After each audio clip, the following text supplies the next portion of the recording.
second day and the third day.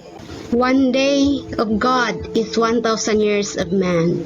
For the second day of God is another 1,000 years of man, and another 1,000 years of man for the third day of Christ. If we will add the first day and the second day, we will have 2,000 years. Since Jesus Christ was born in -4, if we will subtract -4 from year 2000, the answer is year 1996.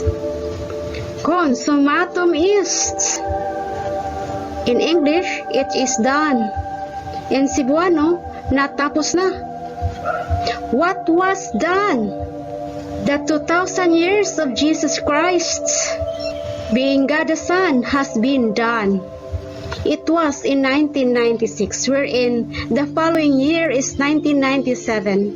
The first year of another 1,000 years for the third day of Christ has already started.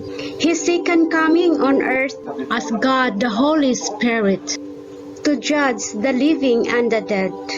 And that is one day of God, but 1,000 years of man.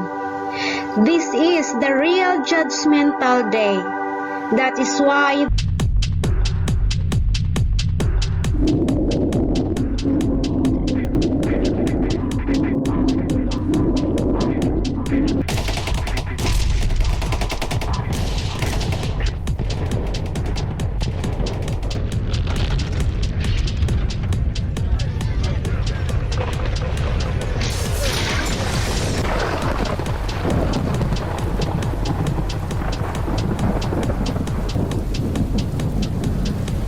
Killing spree.